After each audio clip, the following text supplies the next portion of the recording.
Which of the following would the author most likely agree with? Let's look at the answer choices.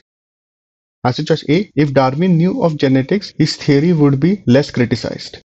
The first paragraph mentions that Darwin knew nothing of DNA and genetics, but the second paragraph criticizes Darwin's theory on the basis of assumptions that are devoid of actual data.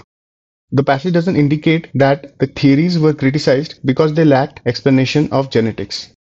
So it is incorrect to state that if Darwin knew of genetics, his theory would have been less criticized. So let's eliminate this answer choice. Answer choice B, anecdotal evidence plays no importance in scientific discovery. The second paragraph says that Darwin's evidence was little more than anecdotal. So it can be inferred that the passage says that anecdotal evidence is not sufficient for scientific reasoning. However, the passage doesn't say that anecdotal evidence has no importance in scientific discovery. This is an extreme answer choice. So let's eliminate this answer choice. Answer choice C, assumptions made without actual data may not be sufficient in scientifically validating a theory. Yes, the second paragraph mentions that Darwin's assumptions were devoid of actual data, which prevented his theories from being scientifically valid. The same thought is implied in answer choice C. Let's keep this on hold. Answer choice D, theories that lack proof have not advanced the scientific knowledge of mankind. The fourth paragraph mentions that the promised evidence, that is proof of Darwin's theory, remains just as elusive today as it was in Darwin's times.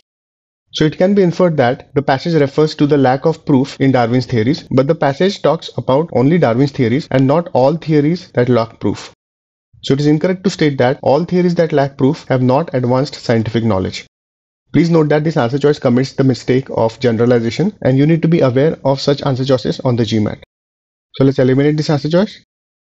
Answer choice E, with the knowledge of biology increasing, the world is coming closer to the explanation of Darwin's theories.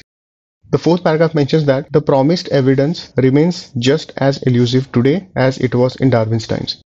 So it can be inferred that even with today's knowledge of biology, there is no explanation of Darwin's theories. Also, the passage doesn't suggest that the world is coming closer to an explanation. So this answer choice cannot be established.